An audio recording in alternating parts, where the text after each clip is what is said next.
예수님을 믿는 사람과 안 믿는 사람은 차이가 안 날 수가 없죠. 그죠? 수많은 차이들이 발생되는데, 그러면 그 차이들은 어디에서 시작되는가? 예수님을 믿는 사람과 믿지 않는 사람이 다르다면 그 차이들은 어디에서 시작되는가라는 질문을 한다면 사실 답은 되게 간단해요. 어떻게 답할 수 있냐면 신앙 고백이 다르기 때문, 이렇게 답을 할 수 있습니다. 근데 이런 질문이 또 이어질 수 있죠. 아니 목사님, 우리야 그렇다 치더라도 예수님 안 믿는 사람이 무슨 신앙 고백입니까? 이렇게 반문하시겠지만, 신앙이라는 말은 뭔가를 믿는다는 의미예요.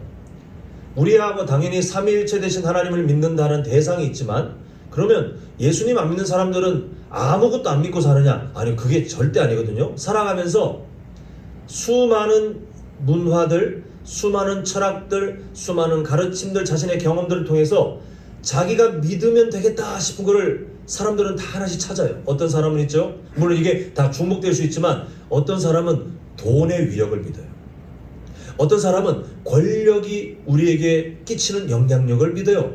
어떤 사람은 사람들의 관심이 주는 그런 쾌감을 믿어요. 또 어떤 사람은 성공하면 잘 먹고 잘 살 수 있다라고 가르치는 이 세상의 시스템, 이 세상의 체계를 믿고 살아갑니다. 그래서 사람들은 자기가 놓치고 살지 모르겠지만 어느 한 사람도 빠짐없이 살아있는 사람이라면 뭔가를 믿겠다라고 결정했고, 그 믿음에 이끌려 생각하고, 그 믿음에 이끌려 삶의 목표를 세우고, 그 믿음에 이끌려 인생의 그 방향을 계속해서 달려가게 되어 있어요. 그러니까 우리가 무엇을 믿는다는 것이 별것 아닌 것처럼 그냥 고상하게 나 뭐 믿어요 말 한마디로 끝나는 게 아니라, 사실은 우리의 삶의 전반적인 내용을 완전히 다 뒤집어 엎을 만큼 큰 차이를 만들어내는 출발점이에요. 그래서 예수님을 믿는 사람과 믿지 않는 사람은 둘 다 신앙 고백, 나는 뭔가를 믿고 살아갑니다 라고 말로 하든 삶으로 드러내든 똑같이 신앙 고백을 하고 살아가는데, 예수님 안 믿는 사람들은 세속적인 신앙 고백을 만들어서 그것에 이끌려 살아가게 돼요. 또 성도님들처럼 그리스도인들은 삼위일체 되시는 하나님에 대한 신앙 고백들을 배우고 또 그 신앙 고백에 맞게 살아가게 되어 있습니다. 그래서 우리는 신앙 고백이 참 중요하기 때문에 교회 역사 가운데 그리스도인으로 반드시 단 하나도 뺄 수 없는 정말 가장 기본적인 신앙 고백의 내용이 뭘까 서로 합의하고 정리된 그 내용들을 교회 역사 가운데 가르치고 그 수많은 시간들을 또 여러 나라, 여러 교회, 그곳에서 계속 가르치며 한국뿐만 아니라 모든 나라에 있는 정상적인 교회라면 똑같은 신앙 고백을 하며 살도록 교회들이 합의를 했어요. 합의. 그게 바로 우리가 잘 아는 사도신경입니다. 그렇게 살아가야 된다는 거죠. 이 신앙 고백으로 살아가야 우리는 교인답고 교회답게 되기 때문에 우리는 절대로 이 신앙 고백을 바꿔서도 안 되고 흐릿하게 알아서도 안 됩니다. 그래서 우리는 지금 하이델베르크 요리문답 전체는 아니고 그 내용 중에 사도신경과 관련된 내용들을 보고 있는데, 지금 이 내용들을 원래는 사도신경의 원문이 어떻게 되냐면, 나는 성부 하나님을 믿습니다. 그 다음에 관련된 내용들을 잘잘잘잘, 나는 성자 하나님을 믿습니다. 또 관련된 내용들을 잘잘잘잘, 그리고 나는 성령 하나님을 믿습니다. 관련된 내용을 잘잘, 이렇게 성부 하나님, 성자 하나님, 성령 하나님에 대한 믿음을 고백한 다음에 그 세부적인 내용들을 말하는 게 원래 사도신경의 구조예요. 우리도 물론 마찬가지지만 우리는 그게 딱 와닿지 않는 것이, 나는 이런 하나님을 믿습니다 이렇게 말을 하고 시작하지 않고 막 설명한 다음에 그런 하나님을 믿고 이렇게 묻어 있어서 그런데, 원래 사도신경의 구조는 믿음을 먼저 고백하고 그 내용들을 이제 하나하나 말하게 되어 있어요. 근데 우리가 이 사도신경에 대한 내용들을 아마 교회 생활 웬만큼 하신 분들은 이미 눈 감고 한번 해봅시다라면 다 하시잖아요. 그죠? 근데 왜 지금 우리가 이게 시간을 들여서 수요 저녁 예배를 통해서 계속 봐야 되냐 하면, 신앙 고백은 모르는 것에 대해서 신앙 고백을 할 수 없어요. 성도님들께서 신앙 고백을 하신다는 것은 그 신앙 고백의 대상이 어떤 대상인지를 아는 만큼 믿을 수 있어요. 이건 너무 당연한 이야기 아닙니까? 우리는 모르는 것을 믿을 수 있는 사람은 하나도 없습니다. 그게 이치거든요. 우리는 아는 만큼 믿을 수 있어요. 그래서 하나님을 대충 믿으면 그 수준만큼밖에 못 믿어요. 대충 알면 그 수준밖에 못 믿어요. 근데 하나님을 더 풍성히 알면 알수록 더 알아가는 만큼 우리는 더 풍성한 믿음을 하나님께 고백하고 또한 그렇게 살아갈 수 있다는 것이 정말 중요한 핵심입니다. 그래서 우리는 하이델베르크 요리문답을 통해서 사도신경의 내용을 왜 자꾸 우리는 잘게 쪼개진 그 내용들을 보고 있냐면 가장 핵심적인 단어들로 되어 있는 사도신경의 내용들을 더 풍성하게 성경의 증거들을 보면서 내가 고백한 성부 하나님, 우리가 항상 고백할 때 항상 고백하는 그 내용들 있잖아요. 전능하사 천지를 만드신 하나님 아버지를 내가 믿사오며, 짧은 한 문장과 같은 그 성부 하나님에 대한 고백과 함께 전능이 어떤 의미인지, 또 성부 하나님이 또 어떤 의미인지, 이 세상을 만드신 건 또 어떤 의미인지 우리가 알아야 믿을 수 있으니, 알아야 제대로 믿고 살아갈 수 있으니 우리는 그렇게 지금 배우고 있고, 우리는 이제 성자 하나님에 대한 내용까지 들어와 있습니다.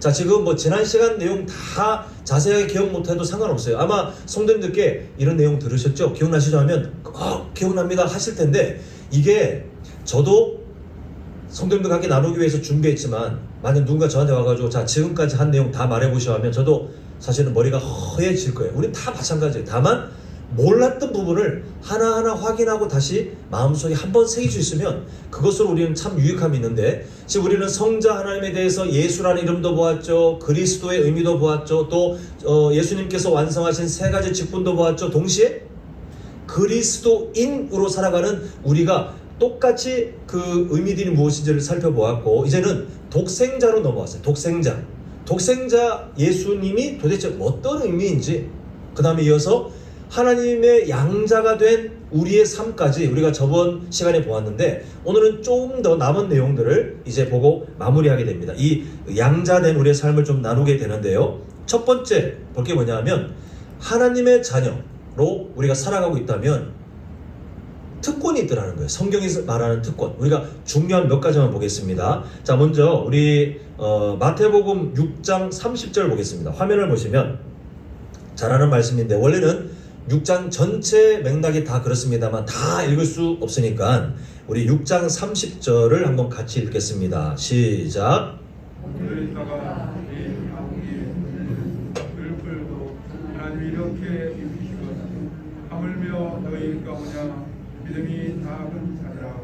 자, 지금 하물며 너희 일까 보냐라고 할 때의 너희는 세상 모든 사람이 아닙니다. 성도님들처럼 하나님께서 예정하셔서 하나님의 자녀가 된 사람들에게 하는 말씀인데, 이방인 그리고 하나님의 자녀가 지금 비교되고 있어요. 그 비교가 뭐냐면 세상에 먹고 살아가는 문제에 대한 태도, 그 태도를 하나님께 어떤 태도로 살아가는지에 따라 하나님께 어떤 믿음을 갖고 사는지가 드러나게 되는 그런 말씀인데, 지금 여기서 뭘 말하고 있냐면요, 오늘 있다가 내일 아궁이에 던져지는 들풀도, 그렇게 세상 속에 그냥 사람들이 관심도 없는 들풀도 하나님이 자라게 하시고, 그리고 하나님께서 그 모양대로 존재하게 하시는데, 하물며 하나님의 자녀인 너희들은 하나님이 당연하게 사랑하시지 않겠느냐, 이렇게 예수님이 말씀하시는 게 이 30절의 내용입니다. 결국 하나님의 자녀가 누리는 특권이 뭐냐면 누구에게 연결되어 있다는 거예요? 하나님께 연결돼요. 마치 태아가 어머니 뱃속에서 누구하고 연결되어 있습니까? 성도님들께서 자녀를 키우시고 지금까지 오셨을 때 당연한 이치로 지나갔지만, 태어나기 전까지는 항상 어머니에게 연결돼서 그 생명이 공급받았잖아요. 마찬가지로 우리는 이 세상을 살아가지만 하나님께 연결되어 하나님이 주시는 은혜로 하루하루를 살아가는 존재. 우리가 주기도문 연구할 때 그 내용을 봤잖아요. 일용할 양식. 일용할 양식의 의미가 내가 너 먹여 살린다, 내가 너의 생명을 책임진다, 이게 하나님의 약속이잖아요. 지금 하나님의 자녀들이 누리는 특권이 바로 그거예요. 하나님께 연결되어서 세상 사람들은 세상에게 굴복하고 세상에 굽신거리고 세상의 눈치를 보면서 먹고 사는 문제에 매몰되어 살아가지만, 그리스도인들, 하나님의 자녀들은 하나님께 엎드리고 하나님의 도우심을 구하고 또 하나님의 은혜를 맛보며 완전히 다른 그런 삶을 살게 되는 특권을 우리에게 허락하셨다는 것입니다. 자, 두 번째가 뭐냐 하면, 우리 로마서 8장 17절을 한번 볼게요. 보면 자녀이면 또한 뭐라고 되어 있습니까? 상속자, 하나님의 상속자. 우리가 하나님의 상속자가 된다는 그 엄청난 약속이 주어지고 있어요. 나중에 이게 어떤 의미인지 좀 자세하게 한번 시간을 내서 좀 봐야 될 것 같고, 오늘은 그냥 내가 하나님의 상속자였다고 알고 계시는 분들은 뭐 아시겠지만, 혹시 흐릿하게 하셨다면 내가 하나님께 상속을 받는 존재라고 이렇게 한번 그 존귀한 삶을 기억하셨으면 좋겠는데, 이게 중요한 포인트가 있어요. 우리가 뭔가를 해서 이름을 얻어내는 겁니까? 우리가 뭔가 대단한 것을 이뤘기 때문에 하나님이 너 나한테 잘했으니 내가 너에게 상속자의 권한을 줄게 이렇게 하신 걸까요? 그렇지 않더라는 겁니다. 예수님의 십자가 사랑을 통한 일방적인 은혜예요. 하나님께서 우리에게 은혜를 주셔서 내가 너를 살리고 내가 너를 나의 자녀로 삼고 내가 너에게 상속을 주겠다. 하나님이 선언하셨기 때문에 우리가 그것을 누리고 있다는 그 특권을 기억하시면 좋겠고요. 자, 다음으로 로마서 8장 15절 보겠습니다. 보면 자, 너희는 다시 무서워하는 종의 영을 받지 아니하고, 자, 우리가 저번에 보았던 입양된, 하나님의 입양된 양자라고 하잖아요. 양자의 영, 성령 하나님을 말하는데 양자의 영을 받았으므로, 자, 그 다음에 같이 읽겠습니다. 시작. 우리가 아빠 아버지라고 부르짖느니라. 자, 혹시 기억하십니까? 우리 주기도문 배울 때에 예수님께서 제자들에게 자, 기억해라, 하나님 나라의 원칙을 알려줄게 하면서 제일 먼저 딱 건드린 게 누구에 대한 호칭이었죠? 똑같아요.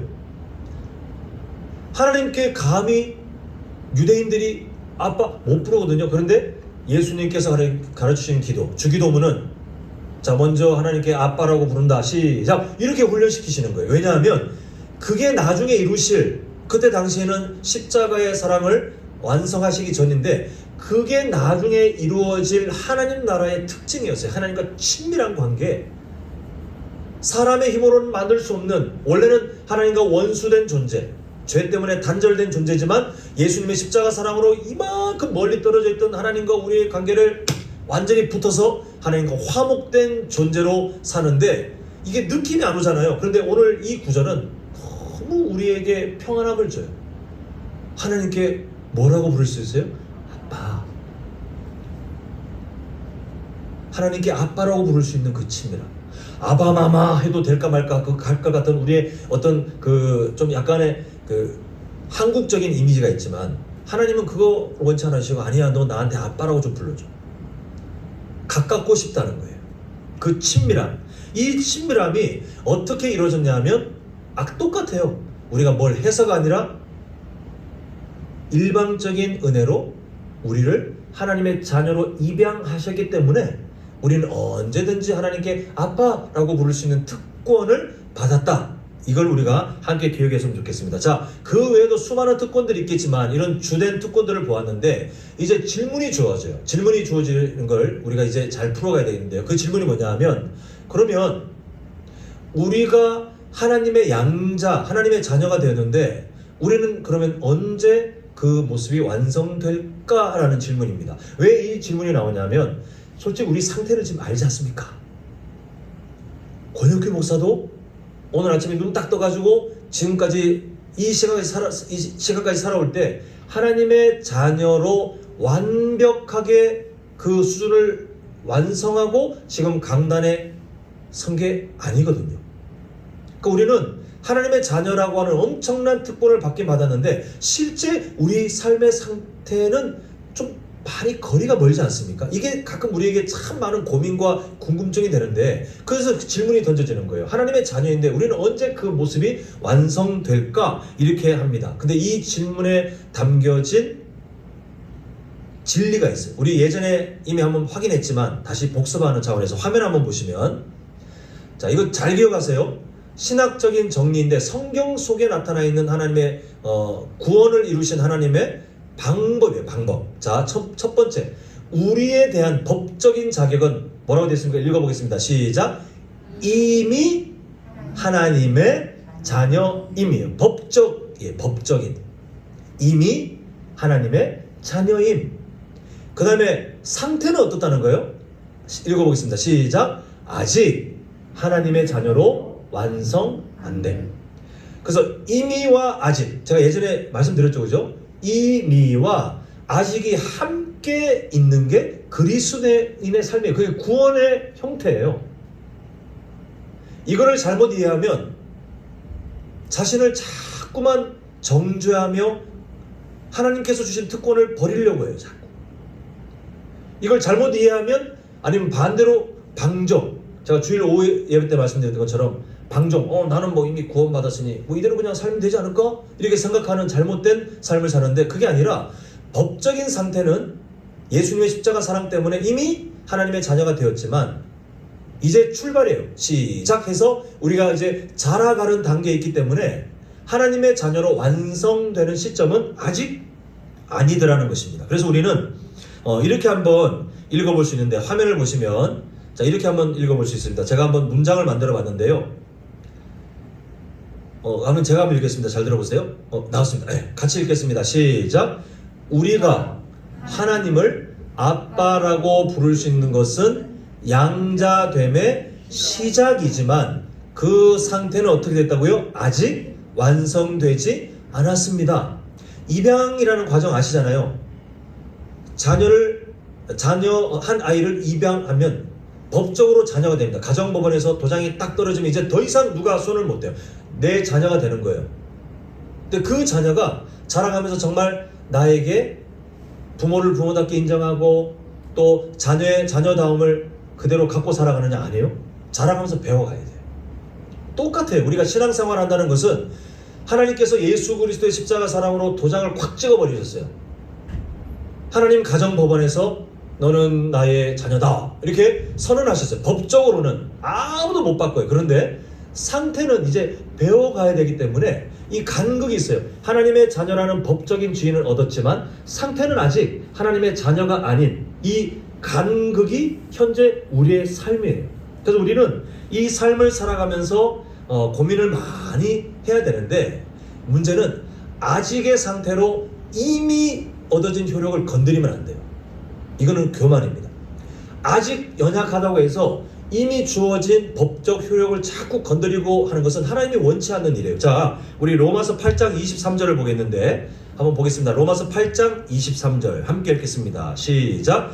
그뿐 아니라 또한 우리 곧 성령의 처음 익은 열매를 받은 우리까지도 속으로 탄식하며 양자될 것 곧 우리 몸의 속량을 기다리느니라. 이렇게 사도 바울이 막 고백하고 있는 이 내용이 뭐냐면, 말이 좀 어려운 것 같지만 간단히 말해서 이 간극이에요. 간극. 하나님의 자녀로 이미 법적 지위를 받았는데 왜 아직 우리는 하나님의 자녀답지 못할까? 근데 그 답을 고백하고 있는 거예요. 그 답이 뭐냐면 우리 몸의 속량을 기다리느니라. 이게 뭐냐면요, 우리가 장차 어떤 상태가 되냐면 예수님의 부활에 동참하여 우리도 부활, 완전한 부활체가 된다는 그 성경의 약속이 있잖아요. 그때 된다는 거예요. 그때. 그 전까지는 우리는 자라가고 있는 중에 있어요. 이미 하나님의 자녀로 법적인 효력을 얻었지만 아직 상태는 완성되지 않았기 때문에 우리는 지금 자라가고 있는 중인데 너무 더딘 것 같고 과연 될까 싶지만 하나님께서 뭐라고 말씀하시냐면 너희들 나중에 부활하면 그때 끝. 내가 이미 다 준비해놨어. 하나님이 그렇게 말씀하고 계십니다. 결국 우리는 아직 부족하지만 이미 하나님의 자녀라는 그 특권을 갖고 살고 있고, 그 시점이, 그 완성되는 시점이 언제인지를 우리가 믿음으로 갖고 살아갈 때 우리는 소망을 얻게 됩니다. 그러므로 그리스도인 우리는 이 순서를 제가 바꿔 말하더라도 잘 이해하셔야 됩니다. 이미 하나님의 자녀이지만 아직 하나님의 자녀로 완성되지 않은, 이걸 바꾸면, 또는 아직 하나님의 자녀로 완성은 안 되었지만 이미 하나님의 자녀는 되어 있는 이 전혀 다른 두 가지 이미와 아직이 함께 있는 상태가 우리가 구원받은 상태구나. 그러므로 성도님들께서 왜 지금 연약한 하루를 보내셨습니까? 내일 죄를 안 지으실 것 같아요? 장담컨대 죄를 다 지으실 텐데 당연한 이유라는 겁니다. 우리가 아직 어떻게 됐어요? 완성되어서 안 되었어요? 안 되었어요. 그러나 우리는 이미 뭐예요? 하나님의 자녀예요. 그게 감사하고 자유, 그게 정말 은혜 아닐 수가 없습니다. 자, 그런데 이 간극이 너무 먼데 하나님은 우리에게 이미 또 안심하라고 하나님의 계획을 말씀하셨어요. 그게 오늘 본문입니다. 자, 로마서 8장 29절 보시면 하나님이 미리 아신 자들, 성도님들입니다. 아신 자들을 또한, 여기가 중요해요. 그 아들의 형상을 본받게 하기 위하여. 이게 누구의 계획이에요? 하나님의 계획. 미리 정하셨으니, 여기가 우리가 지금 주목할 핵심이에요. 하나님께서 계획을 세우셨는데 내 아들 예수의 형상, 그 성품에 도달하면 내가 자녀라고 해줄게 라고 하시지 않고, 이미 너 자녀이기 때문에 너 부족하다고 너무 겁내지 마, 더디다고 겁내지 마, 내가 너를 내 아들 예수의 그 장성한 분량까지 자랄 수 있도록 내가 이미 다 준비해놨어. 너를, 네가 이 세상에 태어나기 전부터 그 훨씬 전에 내가 이미 다 예정해놨어. 이게 지금 우리를 향하신 하나님의 흔들리지 말라고 주시는 위로의 말씀이에요. 이때 우리 성도님들은 마음에 겸손함이 있기 때문에 참 하나님의 자녀라고 부르기 힘들 우리의 지난 시간들이 막 떠오르지 않습니까? 그리고 앞으로도 하나님의 자녀라고 부르기 힘들 시간이 내일, 그 다음날 계속될 것이 분명하다고 아마 상상이 되시지 않습니까? 그러다 보니 우리는 막 내가 자신도 없고 내가 자격도 없는 것 같고 우리는 다 부족하고 뭐 하나님의 자녀라고 내가 불리기에는 뭔가 좀 뭔가 죄송하기도 하고 이게 마음이 좀 불편할 때가 있어요. 너무 멀리 있는 이야기처럼, 아니면 나와 어쩌면 상관이 없지 않을까, 막 때로 막 두려움에 빠지는 그런 분들도 실제로 계시더라고요. 근데 하나님이 너무 단호하신 거예요. 지금 보고 계시는 말씀처럼 내가 미리 정해놨어. 네가 아무리 부족해도 나는 저걸 완성할 하나님이야. 자, 성도님들, 우리 기억해봤으면 좋겠어요. 하나님께서 판단착오를 하실 분인가요? 아니면 하나님께서 허울 좋게 야 내가 너 해줄게 그러다가 왜 그 마음 바뀌는 사람들 많잖아요. 그런 하나님처럼, 그런 분처럼 내가 너 자녀로 삼아줄게, 너 예수의 성품까지 가게 해줄게. 근데 시간 지나고 난 다음에 하시는 말씀이 근데 너는 좀 독하더라, 안 바뀌더라, 나 너 포기할란다, 이런 분이십니까? 하나님께서 포기하십니까? 판단착오도 안 하실 하나님, 절대 포기하지 않으실 하나님. 그런데 그 어떤 태도가 약속을 했으니 죽지 못해 산다는 그런 심정으로 그냥 억지로 하나님을 그냥 표명이 굳어가지고 이런 마음으로 대하시는 게 아니라, 우리가 이미 고난주간을 거쳐 부활절을 통해서 본 바와 같이, 너무나도 제가 자주 말씀드려 이제는 죄송하지만 하나님께서 예수 그리스도의 십자가 사랑을 통하여 우리를 향하신 자기의 사랑을 뭐 했다 그랬죠? 두 글자? 확증이에요. 확증. 하나님은 우리를 기다려주시는 것도 사랑의 마음으로 괜찮아. 죄를 지어도 괜찮아가 아니고요, 네가 또 실수해도 괜찮아. 네가 여전히 연약해도 괜찮아. 내가 너 사랑하려고 내 아들 예수를 죽였어. 그런 연약함이 있기 때문에 내가 너를 도우려고 나의 영을 너에게 임재시켜줬어. 이게 성경 곳곳에 하나님이 혹시 우리가 까먹을까봐 여러 군데다가 막 약속을 심어 놓으신 하나님의 그 사랑의 표현입니다. 우리를 양자 삼으신 하나님의 마음은 이런 마음이에요. 이거를 애매하게 알면 감사도 애매해지고 소망도 애매해지고, 우리는 참으로 많이 애매해지기 때문에 오늘 우리가 사도신경 내용 중에 하이델베르크 요리문답의 그 33문을 이제 그 마무리하게 되는 시간인데요. 하나님의 사랑이 차고 넘치는구나.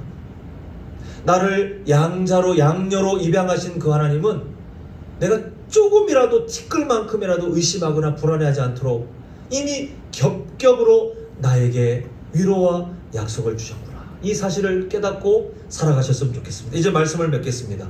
저는 그래서 이 말씀을 준비할 때 성도님들께 이 말씀을 꼭 전해드리고 싶었어요. 뭐냐 하면 성도님들은 정말 존귀한 인생이에요. 우리 이 타이밍이 참 절묘해서 너무 감사한데, 종료주일, 고난주간 6일, 그리고 지난주일 부활절, 그리고 이어서 오늘 수요 저녁 예배 때 또 다시 한번 이 내용, 연이어 계속해서 비슷한 주제로 지금 달려오고 있는 것을 통해 저는 성도님들께 하나님이 마치 이렇게 말씀하시는 것 같은 거예요.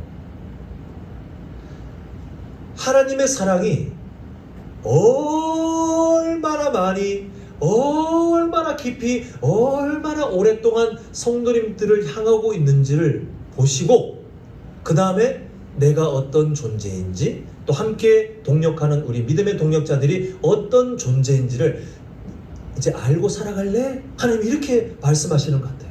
우리는 세상에 살면서 그냥 기독교인이 아니고 하나님께서 시간이 만들어지기 전부터 미리 예정하셔서